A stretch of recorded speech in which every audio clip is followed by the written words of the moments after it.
Orang-orang yang hadasnya berketerusan, yang berkelanjutan hadas, maka bersucinya, wudunya dianggap sah karena darurat. Ini penting ya bagi perempuan terutama yang istihadah atau keputihan. Istihadah atau keputihan. Keputihan itu ya keluar dari mana? Keluar dari dalam. Kalau dari dalam keluar berarti membatalkan wudu. Ada orang yang setiap akan bicara maka susah dia berbicara kecuali yang akan dia bicarakan yang buruk-buruk saja. Tapi kalau sudah disayang Allah, Allah tuntun lisannya hanya mengatakan yang baik. Allah tuntun telinganya, Allah tuntun matanya, Allah tuntun tangan dan kakinya. Nah, itu namanya nihayatul hidayah. Walaupun darahnya keluar, ini darah bukan darah haid. Kenapa? Bisa jadi karena darahnya kurang 24 jam, atau bisa jadi karena darahnya lebih dari 15 hari, Allah 20 hari keluar juga darah, sakit. Bisa jadi karena jarak antara satu haid dengan haid yang baru kurang dari 15 hari. Rasanya patang baru berhenti haid. 7 hari yang lalu berhenti haid, kini Allah kedua perlu balik. Nah, itu penyakit. Assalamualaikum warahmatullahi wabarakatuh. Alhamdulillahilladzi hadana li hadza wa ma kunna linahtadiya laula an hadanallah. Asyhadu an la ilaha illallah wahdahu la syarikalah wa asyhadu anna Muhammadan abduhu wa rasuluh. Allahumma salli wa sallim wa barik ala hadzal nabiyil karim wa ala alihi wa sahbihi wa man tabi'ahum bi ihsanin ila yaumiddin. Fanawaina ta'alluma wa ta'lim wa naf'a wal intifa' wal ifadata wal istifadah wal hatha ala tamassuki bi kitabillahi ta'ala wa bi sunnati nabiyhi sallallahu alaihi wasallam wa du'a ilal huda wa dilalata 'alal khairi ittiba'a mardatillahi wa sawabihi wa qurbihi. Allahumma 'allimna ma yanfa'una wanfa'na bima 'allamtana wa zidna ilma. Bapak-bapak, ibu-ibu, para guru, para masyayikh, para jamaah yang dimuliakan Allah. Puji syukur kehadirat Allah Subhanahu wa taala, salawat dan salam kepada Nabi Muhammad sallallahu alaihi wasallam, mudah-mudahan dilimpahkan pula untuk keluarga dan para sahabat beliau serta kepada siapapun yang telah menyampaikan ajaran beliau kepada kita, termasuk orang tua dan guru-guru kita.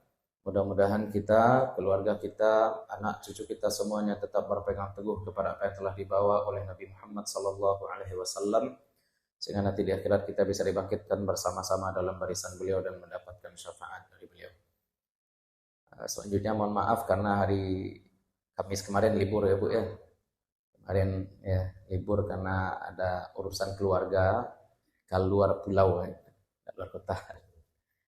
Tapi maaf, kita lanjut. Tapi sebelum lanjut kita review kembali apa yang sudah kita kaji 2 minggu yang lalu. Kita membahas tentang khuf. Ada kalanya orang berwudu itu tidak perlu membasuh kaki, tapi cukup dengan mengusap saja.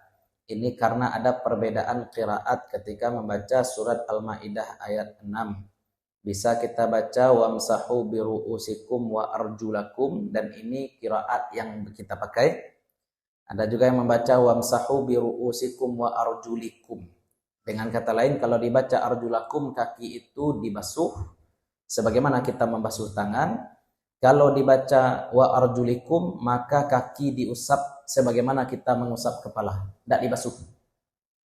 Kenapa kepala bisa diusap? Kenapa kaki itu diusap? Kalau memakai khuf namanya. Nah, kita sudah sampaikan kemarin standar khuf harus suci, harus menutup bagian yang harus dibasuh saat berwudu, harus dipakai dalam keadaan suci sempurna dan seterusnya. Dan ini kaji tentang khuf itu sekedar kita tahu. Jangan sampai kita tidak tahu. Nah, kalau diamalkan, kalau sebaiknya jangan diamalkan sebab khuf ini rukhsah. Kalau kita bisa amalkan yang azimah, pakailah yang azimah. Kalau kita bisa pakai yang hukum asal, atau dalam bahasa Arab disebut dengan azimah, pakailah hukum asal. Dan tidak ada ya hajat bagi kita barangkali yang hadir di masjid ini untuk memakai khuf. Namun kalau nampak nanti orang memakai khuf, nah, kita tidak akan kaget lagi, tidak akan terkejut lagi. Itu closing penutup untuk kaji hadas kecil. Hadas kecil dihilangkan dengan berwudu, dan kita sudah bahas pembatalnya, sunah-sunahnya alun lah Ibu ya. Alun lah ya. Berarti pembatal rukun itu sudah kita bahas. Nah, pada malam hari ini insya Allah kita masuk dalam pembahasan sunnah wudu. Jadi ibadah rata-rata ibadah rata-rata terdiri dari beberapa hal. Kalau kita mau mempelajari ibadah, ada hal-hal yang mesti kita tahu ya. Apa saja yang kita tahu? Syarat, ada rukun, ada sunnah, ada makruh-makruhnya, kemudian ada pembatal. Ya, ini sudah kita tuntaskan. Yang mana yang sudah kita tuntaskan? Syarat wudu sudah kita bahas. Wudu harus menggunakan air yang suci lagi menyucikan atau air mutlak. Kemudian tidak ada yang membatasi air dengan kulit, tidak ada yang mengubah air dengan kulit, dan seterusnya itu sudah kita bahas. Tambahan tentang syarat wudu, barangkali yang perlu untuk kita juga sampaikan dan rasanya belum kita sampaikan adalah syarat wudu bagi orang yang daimul hadas atau orang yang hadasnya terus. Orang yang hadasnya terus ini bagaimana? Los. Orang los, Pak. Pipisnya keluar taruh. Los. Ayo. Atau orang yang kantuiknya keluar taruh. Nyo teraso kantuik keluar tapi tidak bisa menahan. Nyo teraso pipis keluar tapi tidak bisa. Ayolah los. Ya, bahasa Arabnya salis. Kalau bahasa awaknya nama penyakit. Ada nama penyakitnya tuh. Orang yang sudah los, yang tidak bisa menahan pipis, tidak bisa menahan kentut. Maka orang-orang seperti ini bersucinya kan sebenarnya tidak sah tuh, Pak. Baru dia berwudu, basuh muka, keluar pipis setitik. Walaupun satu titik itu membatalkan wudu. Basuh tangan, keluar perlu kantui tidak lo bisa dikontrol. Ada orang yang los seperti ini temporer. Seperti perempuan yang baru saja melahirkan. Mohon maaf, perempuan baru saja melahirkan, mungkin dijahit sampai keluar tuh. Sehingga takan tui kok nak terasul ya, takan tui ndak istilahnya Pak, ndak bisa berkontraksi lagi untuk sementara, malaki sehat ya.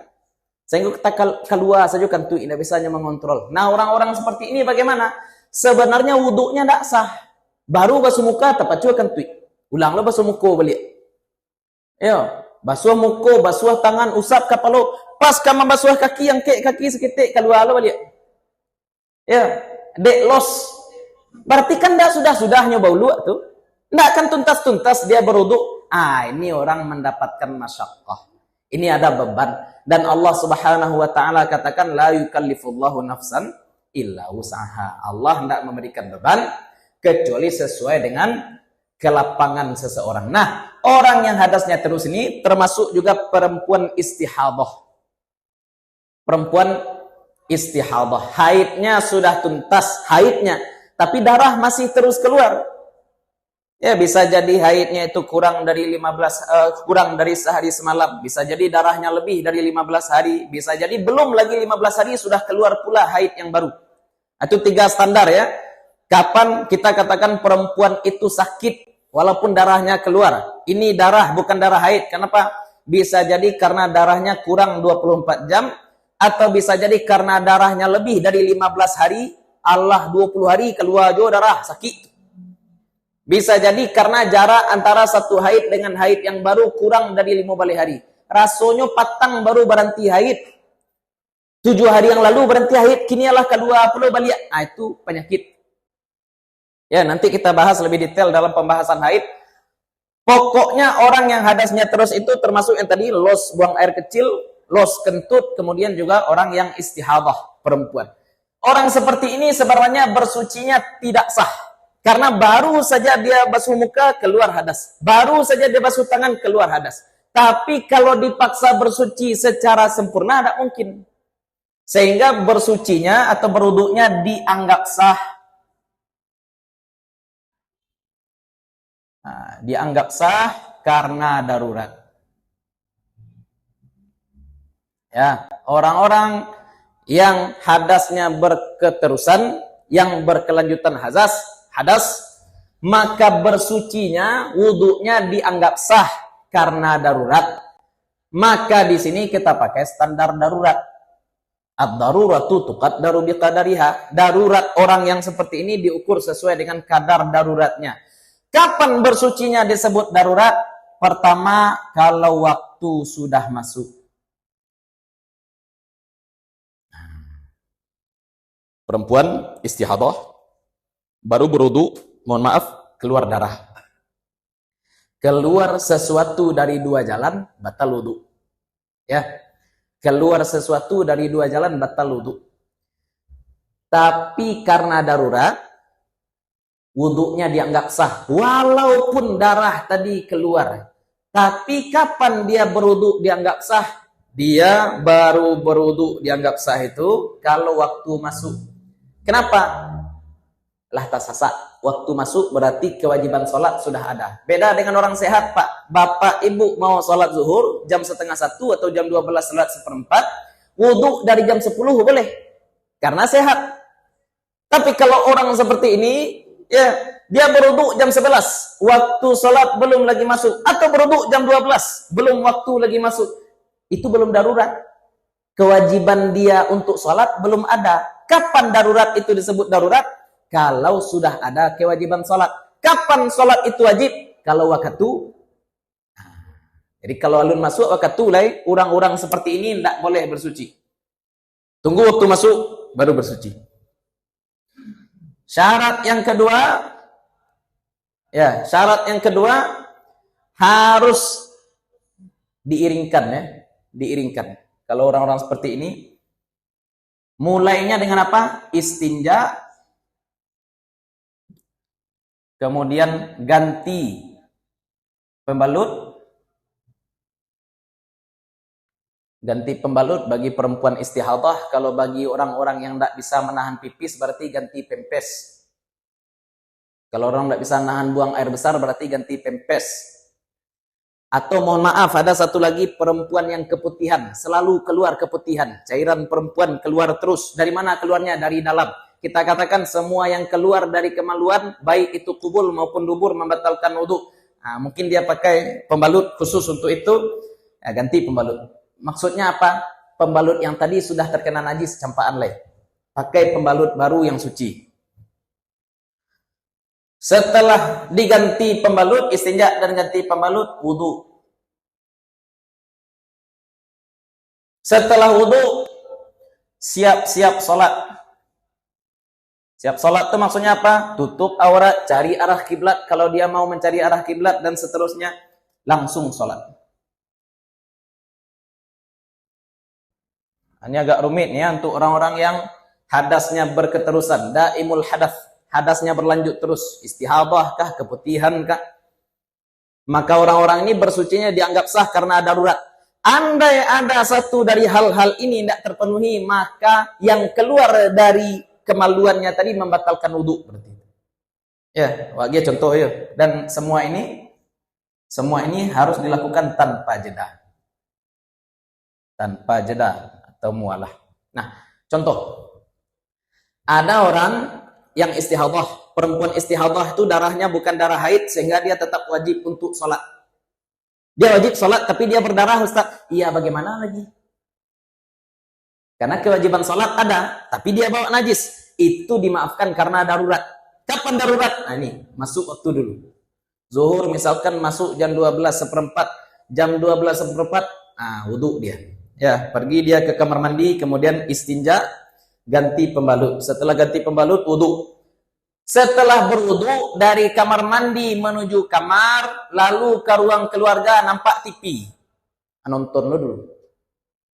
Ketika nonton tuh adonan keluar enggak tuh? Adonan darah keluar. Yang keluar ketika menonton itu tidak dimaafkan karena menonton bukan darurat. Karena menonton bukan darurat. Ya. Tapi misalkan dia dari kamar mandi masuk ke kamar, sedang di kamar pakai tilakuang, pakai kain sarung. Ketika memakai kain sarung keluar darah istihadah. Dimaafkan enggak? Iya. Karena memakai kain sarung, memakai tilakuang adalah darurat sholat. Memang kebutuhan sholat, makanya dimaafkan.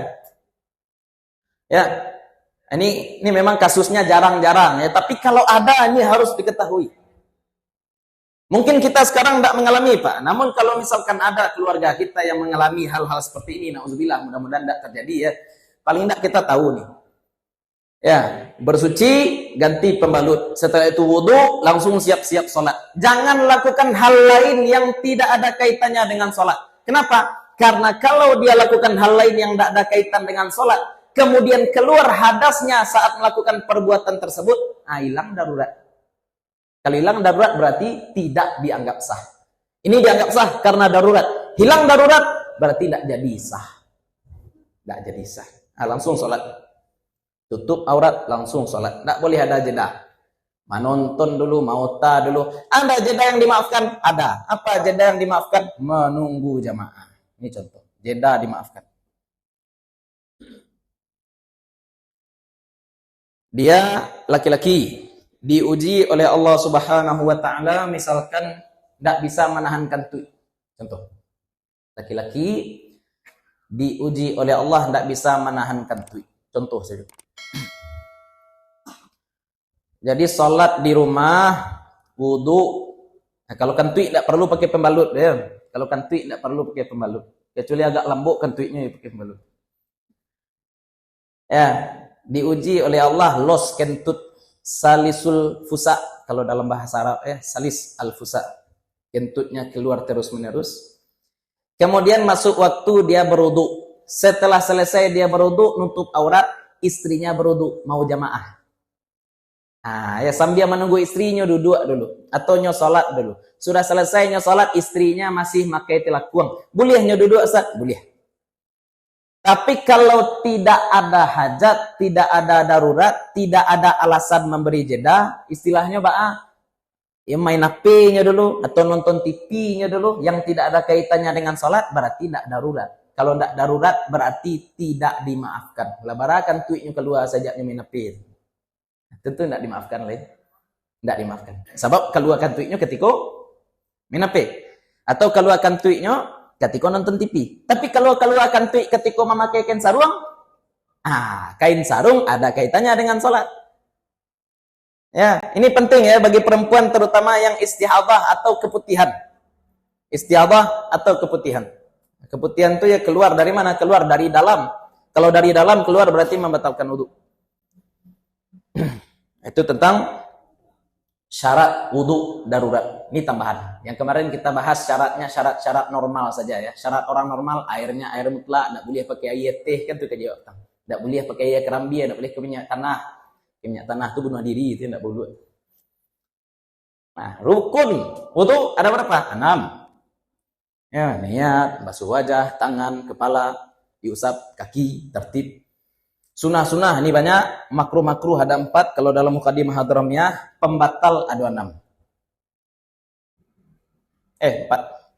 Pembatal wudu ada 4. Bersentuhan kulit laki-laki perempuan yang bukan mahram dan sama-sama tidak kecil, ya, hilang akal karena tidur, pingsan. Kemudian keluar sesuatu dari 2 jalan, terakhir menyentuh kemaluan. Nah, sekarang malam ini kita bahas sunnah-sunnah, makruh-makruh. Untuk wudu, ya. Ini ibadah yang kita maksud di sini wudu ya. Untuk wudu ada satu lagi pembahasan kita apa tuh? Pantangan. Bagi orang yang belum berwudu ada pantangan-pantangan. Tidak boleh sholat, tidak boleh tawaf dan lain sebagainya. Itu sudah kita bahas. Malam ini kita bahas tentang sunnah wudu.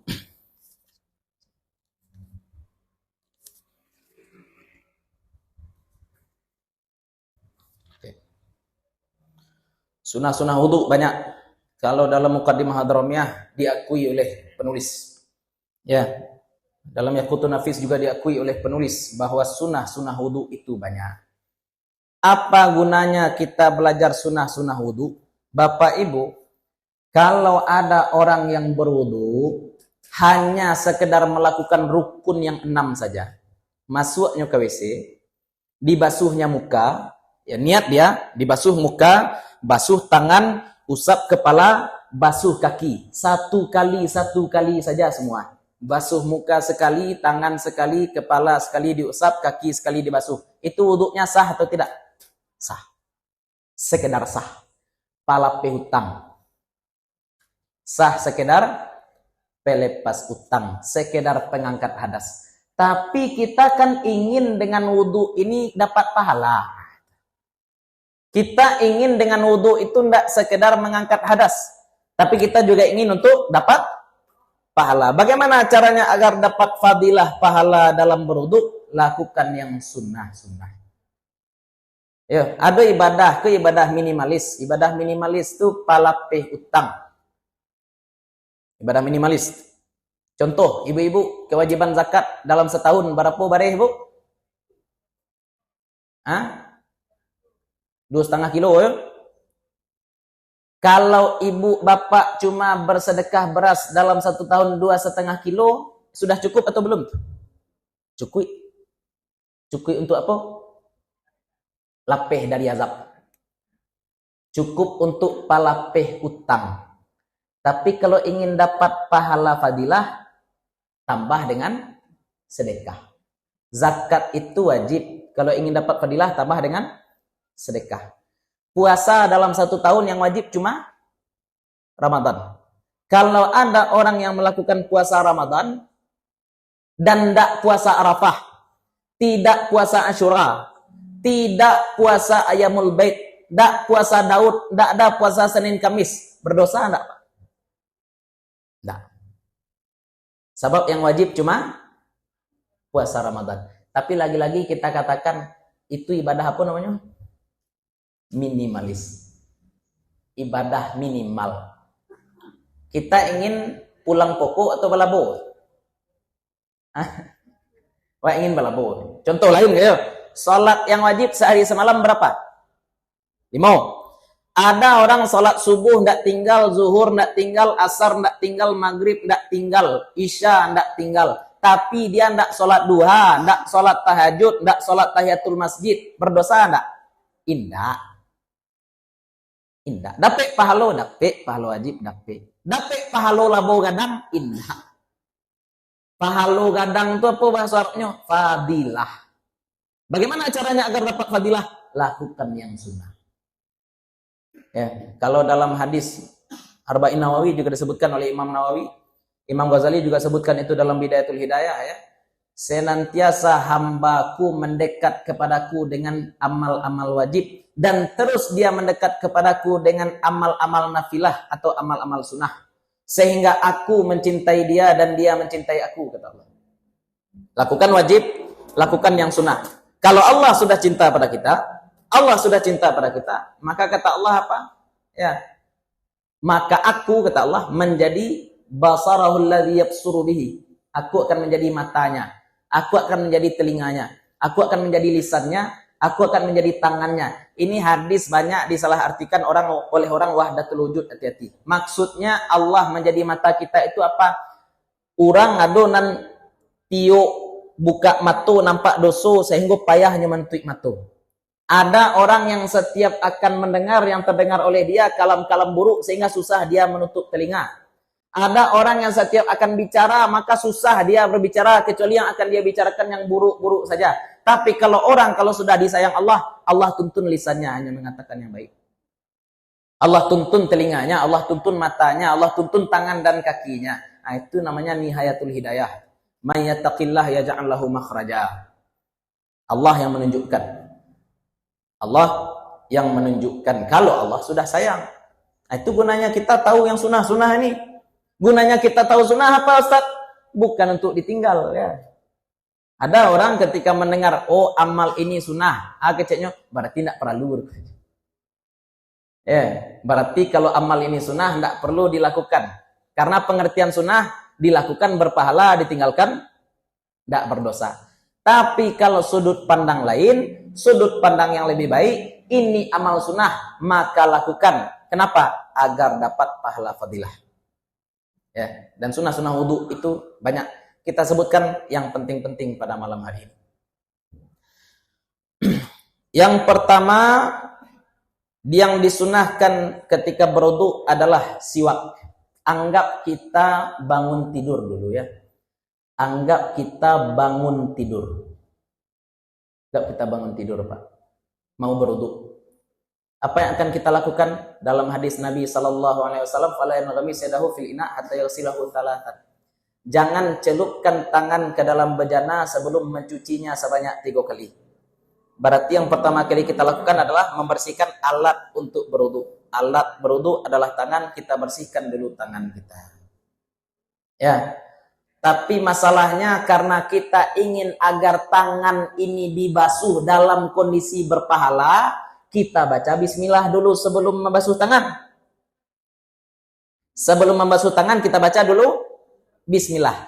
Masalah lain, kalau kita baca bismillah ketika bangun tidur ke WC membasuh tangan, kalau kita membasuh tangan dan baca bismillah, berarti kita menyebut nama Allah dalam keadaan muncung kita busuk. Ya. Ya Bu, ya. Kan basuh tangan tadi kau. Untuk basuh tangan awak baca bismillah. Tapi kalau dibaca bismillah awak baru jaga lalu mulut awak busuk. Maka disunahkan bersiwak dulu. Apa dulu? Bersiwak. Siwak itu apa suawaknya? Membersihkan gigi. Orang dulu dengan apa membersihkan gigi? Ada yang memakai kayu arok, ada yang memakai dahan kurma, ada yang memakai kain. Pokoknya memakai alat. Kalau zaman kini alat yang umum dipakai adalah sikat gigi. Kenapa kita bersiwak dulu? Kenapa kita bersihkan gigi dulu? Agar ketika kita menyebut nama Allah, kita sebut nama Allah dalam kondisi mulut kita. Ko ibadah ganji ya kayo. Sebelum makan baca bismillah, sebelum minum baca bismillah, sebelum membaca baca bismillah. Ada ibadah yang terbalik. Beribadah itu dulu baru baca bismillah. Apa itu? Siwak. Ibadah agak terbalik Pak. Kenapa bersiwak dulu baru baca bismillah? Fadilah menyebut nama Allah dalam kondisi mulut bersih. Ya, siwak, baca bismillah, basuh tangan. Ya, itu karena Nabi SAW katakan basuh tangan dulu. Kenapa? Hikmahnya apa? Nabi sebut langsung fa innahu la yadri aina batat yaduh. Karena kita tidak tahu ketika tidur tangan kita entah mendarat di mana. Orang lalu tidak tahu di mana tangannya mendarat. Orang dulu tidak ada gayung. Ya, bayangkan orang dulu, orang Arab tidak ada gayung. Sehingga kalau mau berwudu bagaimana caranya? Memang air itu diciduk langsung dengan tangan. Sedangkan kalau diciduk airnya langsung tangan kita entah mendarat di mana tadi malam. Entah apa nano kaca-kaca ketika lalu. Lalu bagaimana caranya? Basuh dulu. Ya, tayyasilahu thalathan. Basuh dulu tangan 3 kali, baru celupkan tangan ke dalam bejana. Baru pakai untuk kumur-kumur, bersihkan hidung dan seterusnya. Itu yang pertama. Membersihkan tangan al-kaffain. Seluruh tangan Ustaz? Enggak. Kalau kaf itu batasnya sampai pergelangan tangan saja. Sebab itulah alat yang kita pakai untuk bersuci. Kemudian disunahkan untuk berkumur-kumur dan beristinsyak. Istinsyak adalah membersihkan hidung. Bisa dengan menghirup hidung. Dan ini jangan dicoba ketika berpuasa. Ya, rasanya diduang dengan air. Ya, bisa dengan dihirup. Tapi kalau menghirup air, ya, sakitik saja. Sedikit saja. Itu jangan dilakukan ketika berpuasa, bisa membatalkan puasa. Dalam hari-hari normal. Berkumur-kumur juga disunahkan. Kalau dalam mukaddimah hadramnya, kumur-kumur dan membersihkan hidung, kalau bisa dengan 1 ciduk air. Mambi airnya sekali, tapi ketika kita masukkan air ke mulut, langsung sekali ke hidung. Seperti itu. Ya, 3 kali. Berkumur-kumur dan beristinsyak. Madmadah wal istinsyak. Madmadah berkumur-kumur, istinsyak itu membersihkan hidung. Itu sunnah selanjutnya. Ya, tadi baca bismillah sudah, siwak sudah, kumur-kumur sudah, membersihkan hidung sudah. Selanjutnya sunnah yang dilakukan saat berwudu. Membasuh muka dan membasuh bagian apapun dalam berwudu disunahkan untuk tathlith atau meniga-niga kalikan. Basuh muka 3 kali, tangan kanan 3 kali, tangan kiri 3 kali, basuh kaki 3 kali. Untuk mengusap kepala serta mengusap telinga itu ada khilaf. Dalam riwayat Utsman bin Affan 1 kali saja beliau mengusap kepala, 1 kali saja beliau mengusap telinga. Akan tetapi kalau kita ingin mengusap kepala 3 kali, itu pun tidak masalah. Kenapa? Kiasnya ta'akul. Kias ta'akul. Ini ta'akul. Ya, kalau muka 3 kali, tangan 3 kali, kaki pun 3 kali, maka kepala pun sunahnya 3 kali. Ya. Karena riwayatnya dari Utsman bin Affan. Riwayatnya dari Utsman bin Affan yang tadi. Berarti aslinya itu dari sahabat, tapi kata Utsman bin Affan, aku melihat Nabi berwudu seperti ini. Maka tetap marfu juga hukumnya. Hukumnya tetap marfu. Nah, tapi kalau ambo pribadi 3 kali tetap.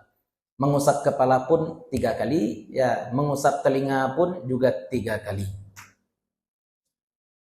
Kemudian tayammun atau memulai dari yang kanan. Ada orang berwudu ketika membasuh tangan kiri dia basuh dulu, Ustaz. Apakah ada sah wudunya? Sah. Tapi afdalnya mulai dengan yang kanan. Basuh dulu tangan kanan, baru basuh tangan kiri. Nah, kalau terbalik bagaimana ya? Kalau terbalik sah juga. Kemudian juga ketika membasuh tangan, mulai dari ujung jari baru ke siku. Itu disunahkan. Boleh membasuh tangan dari siku dulu, Ustaz. Misalkan kita pakai gayung. Gayungnya. Nah, merdeka, Pak. Boleh. Sah wudunya, sah. Tapi afdalnya dari ujung jari ke siku. Dari ujung jari ke siku. Nah, ini hadisnya pakai umumul lafaz. Sebenarnya hadis terkait dengan Safa dan Marwah, tapi kata Nabi SAW, ibda'u bima bada Allahu bih. Mulailah dari apa yang Allah mulai. Allah mulai dalam surat Al-Maidah ayat 6 itu apa? Wa aidiyakum ilal marafiq. Dan basuh tangan kamu sampai siku. Kalau sampai siku berarti maksudnya apa? Mulai dari ujung jari sampai siku. Jadi kalau misalkan ibu bapak berwudu tidak pakai gayung di rumah, tidak pakai gayung, langsung ambil air dari ember misalkan, boleh ya, tidak salah, asal tangan wak suci ya. Pas membasuh tangan, ambil air, mereka. Ya, jadi dari ujung jari ke atau di luak. Orang-orang dulu berwudu di luak, tidak ada gayung. Lalu bagaimana caranya? Ya, ambil air dari ujung jari ke siku. Itu cara sunnahnya membasuh tangan. Kalau dari siku, sah. Tapi lagi-lagi kita katakan ya, kita cari afdalnya bagaimana, sebaiknya bagaimana. Tidak sekedar sah atau tidak sah. Kalau bisa yang terbaik, pilih yang terbaik. Kalau ada paket-paket yang spesial, kita ambil yang spesial. Bu, semua umat Islam masuk surga ya? Iya Bu? Iya Pak, orang Islam sadanya masuk surga ya? Walaupun babaik dosa. Iyo. Tapi ada paket. Ada paket masuk surga tanpa hisab. Ada paket masuk surga dihisab. Ada paket masuk surga transit. Ya, gimana transitnya? Tapi ujung-ujungnya kan masuk surga juga. Ibu-ibu pilih paket yang mana? Transit. Semua juga. Ya, paket ibadah, wudu, paket minimal atau paket minimal, lakukan rukun yang 6, selesai itu. Kita ingin paket yang lebih baik dan kita lapang. Kita ada kelapangan waktu, kita ada kelapangan tenaga untuk melakukan, maka lakukan yang seperti ini. Ya, sunnah-sunnah yang seperti ini lakukan. Ya, ambil paket yang terbaik. Jangan yang minimal-minimal saja. Ya. Kemudian karena telongsong kayak ini karena tidak terjadi pada semua orang. Ketika membasuh wajah bagi orang yang jenggotnya panjang dan lebat, orang yang janggutnya panjang labik belum. Ada orang janggut panjang tipih. Ada orang janggut panjang labik. Orang yang jenggotnya panjang dan lebat disunahkan untuk menyela-nyela jenggot. Ya. Jenggot. Yang rukun bagaimana kemarin kita katakan orang yang jenggotnya lebat tidak perlu membasuh bagian yang tertutup jenggot. Bagian wajah yang tertutup jenggot tidak perlu dibasuh. Cukup permukaan jenggot saja seperti ini. Itu sudah sah. Modeko saja sudah sah. Tapi disunahkan untuk menyela-nyela jenggot. Ya. Untuk orang yang berjenggot. Kalau orang yang tidak berjenggot, tidak pusing. Dua. Kalau cerita Syekh Mustafa, dua sunnah tidak dapat.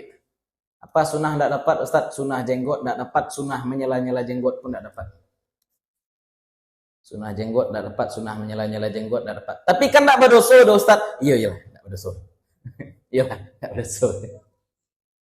Ya. Amal sunnah tuh ya bentuk itu ya bapak-bapak ibu-ibu ya. Amal sunnah tuh untuk awak. Enggak dipakai untuk mauku orang lain. Yang dipakai untuk mauku orang lain. Kita berjenggot, bapak kita di rumah enggak berjenggot. Kita berjenggot, bapak kita enggak berjenggot. Nah, jangan merasa santiang lah pada bapak, Pak. Ya. Kita berjenggot, mamak rumah kita enggak berjenggot, dengan kita merasa santiang pula daripada mamak rumah kita.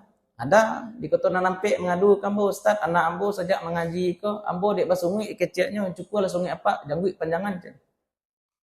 Ya. Panjang lah cerita sungui ke enggak.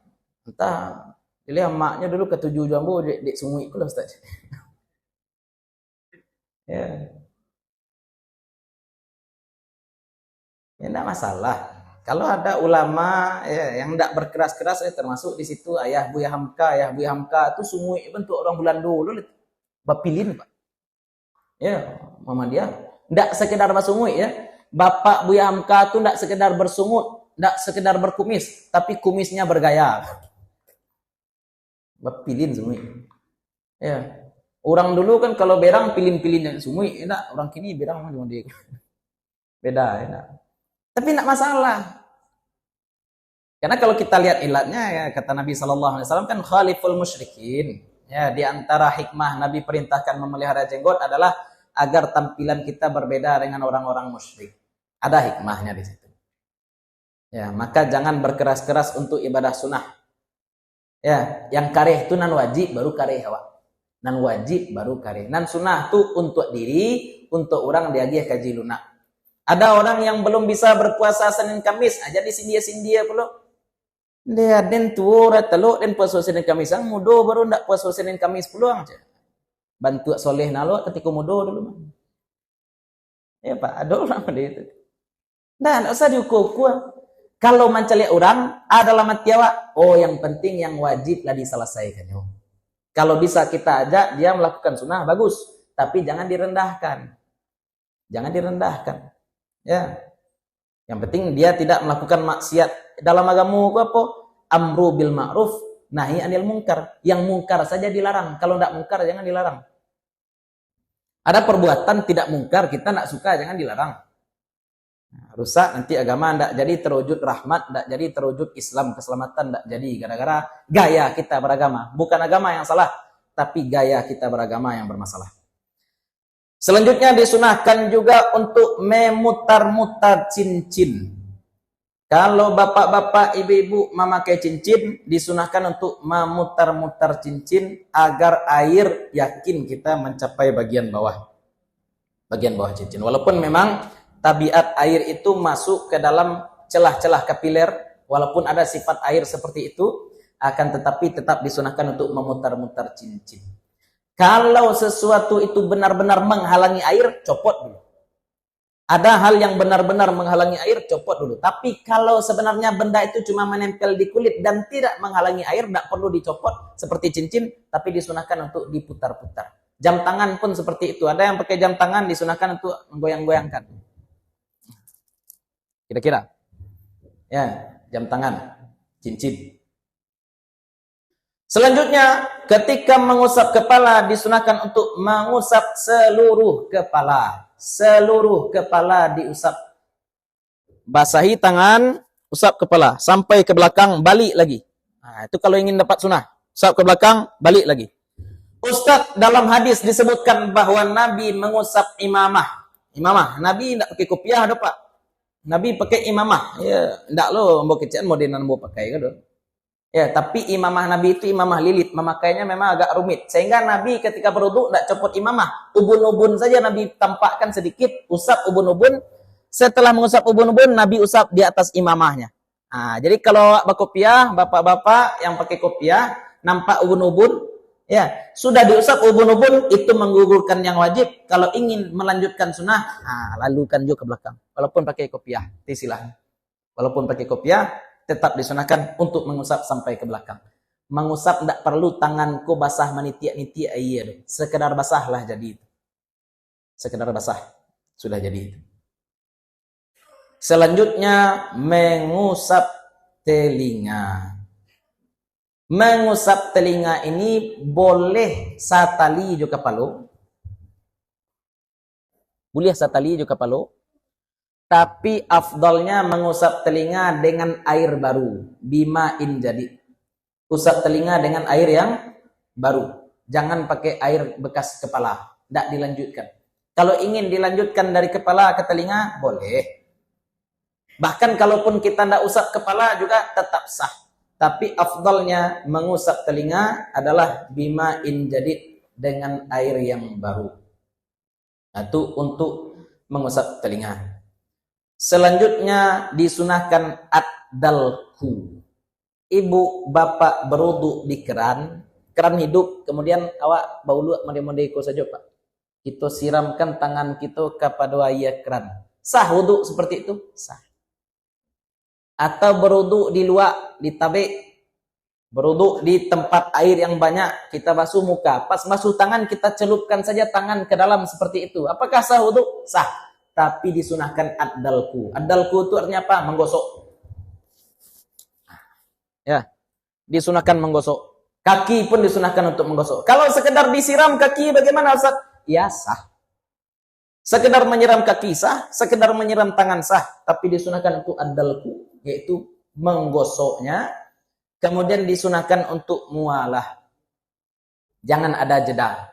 Ketika berwudu jangan berjeda. Ada orang yang wudu itu berjeda. Basuh muka di rumah, basuh tangan di rumah, usap kepala di rumah, usap telinga di rumah, berjalan ke masjid, di masjid baru basuh kaki. Sah wudunya? Sah. Sah Pak. Asal di jalan tak tekan tuik ya. Tekan tuik jalan itu beda. Ya, dia bilang apa? Nanti kaki saya kotor di jalan, tanggung di musajid sajalah basuh kaki. Sah wudunya? Ya sah. Tapi afdalnya mualah. Langsung saja selesaikan di rumah. Sehingga setiap langkah kita di masjid, langkah kita menuju masjid dihitung sebagai langkah orang yang mutatahirin. Langkah orang yang suci sempurna. Selanjutnya ada italatul ghurrah wa tahjil, melebihkan membasuh wajah. Ya, membasuh wajah dilebihan kalihi sekete, membasuh tangan dilebihkan ke atas lengan sedikit, membasuh kaki dilebihkan ke atas betis sedikit. Disunahkan untuk itu. Kemudian disunahkan untuk membaca doa setelah berwudu. Apa doa setelah berwudu? Asyhadu an la ilaha illallah wahdahu la syarikalah wa asyhadu anna Muhammadan abduhu wa rasuluh. Allahumma ja'alni minat tawabin wa ja'alni minal mutatahhirin wa ja'alni min ibadikas sholihin. Itu doa. Kemarin kita bahas doa setelah istinja lagi pula ya Bu ya. Kalau istinja bapak-bapak ibu-ibu apa doanya? Allahumma tahhir qalbi minan nifaq. Ya Allah, jagalah hatiku dari sifat munafik, wa hassin farji minal fawahish, dan jagalah kemaluanku dari perbuatan zina. Itu doa ketika istinja. Mencebok anak pun berdoa sama itu. Ibu punya anak, bapak punya anak di rumah, mencebok anak dalam hati baca doa sama itu. Jago kemaluan anak ambo dari zina. Ya. Ya, kalau sir itu Imam Ghazali itu. Ketika membasuh wajah, ya Allah gugurkanlah dosa mata dan lisanku. Ketika membasuh tangan, ya Allah gugurkanlah dengan air wudu ini dosa tanganku dan seterusnya. Ya, itu asrar. Tapi secara fikih kita bahas, tidak pakai doa pun tidak masalah. Tidak pakai doa pun wudu tetap sah. Tapi ini makthur nih, doa setelah wudu tadi, asyhadu an la ilaha illallah sampai akhir itu makthur. Maka baca doa setelah berwudu. Seketik lah ya Bu ya, seketik benar. Makruh wudu, tanggung. Makruh wudu pertama berlebih-lebihan memakai air, berlebih-lebihan memakai air itu contohnya keran tak perlu dibuka kadang, wak buka kadang. Yo, tapi keran ku ganjil lo Ustaz, bah ganjilnya kalau dibuka separuh memacak-macaknya, dulu keran tukang cidu ku Pak. Buka separuhnya macak-macaknya, itu bah caranya. Ayo pandai-pandai takmir masjid kok dia selang tambahan ya. Pokoknya jangan pakai air lebih dari kebutuhan. Ada orang basuh muka 3 gayung, basuh tangan 3 gayung. Sehingga sadorom untuk bau sekali. Hemat-hemat air, israf. Yang kedua, jangan basuh lebih dari 3 kali. Basuh muka 10 kali, basuh tangan 10 kali. Laisa wudu, sah, tapi makruh. Ya, bisa jadi israf berlebih-lebihan itu dalam jumlah air, atau bisa jadi israf berlebih-lebihan itu dalam jumlah membasuhnya. Tiga itu adalah kurang dari 3 makruh juga. 1 kali basuh muka, 1 kali basuh tangan makruh juga. Lebih dari 3 itu juga makruh. Kemudian makruh juga darbul wajhi bil ma', menamparkan air ke muka ketika berwudu. Bantu iklan sabun muka. Ambilnya air. Elok-elok salah. Ya, basuh muka baik-baik saja. Basuh muka baik-baik. Kemudian setelah berwudu, makruh mengeringkan air wudu. Nabi diberikan mandil, Nabi diberikan sejenis handuk, diberikan sejenis kain kecil, secarik kain untuk membersihkan wajah dan tangan Nabi setelah berwudu, tapi Nabi tidak pakai. Kalau dalam Fathul Mu'in disebutkan hikmahnya apa? Agar air wudu itu biar tetap menempel di wajah, di tangan, dan di bagian tubuh kita saat kita sholat, sehingga air tersebut nanti menjadi saksi di akhirat. Jadi menjadi saksi dia di akhirat. Boleh kita mengelap muka, boleh. Tapi afdalnya jangan dilap. Biarkan muka kita basah ketika kita sholat. Itu barangkali sebagian sunnah-sunnahnya, banyak sunnah-sunnahnya yang kita sebutkan yang penting-penting saja. Kemudian hal-hal makruh yang dapat membatalkan fadilah pahala wudu. Mudah-mudahan bermanfaat bagi ibu apa-apa, terutama untuk kami pribadi yang menyampaikan. Sebagaimana kita sampaikan juga, kalau ada pertanyaan, buat saja di kertas, kemudian serahkan di kajian minggu depan. Jadi kita jawab dulu, tanya baru mulai menambah kaji baru. Pak jawab dulu pertanyaan, baru kita tambah kaji baru. Kemudian bagi yang ketinggalan kajian, misalkan kajian sebelumnya Anda hadir, bisa ditengok di YouTube. Nah, di mana kini ketinggalan, wak rukun wudu alun masuk alaih. Nah, silahkan tengok di YouTube. Insyaallah selalu kita upload. Tuhan kali, mudah-mudahan sebagaimana Allah kumpulkan kita di sini, Allah kumpulkan pula kita nanti bersama-sama dengan Nabi Muhammad SAW. Mohon maaf kalau ada yang salah, ada yang kurang, ada sesuatu yang tidak kami letakkan pada tempatnya. Assalamualaikum warahmatullahi wabarakatuh.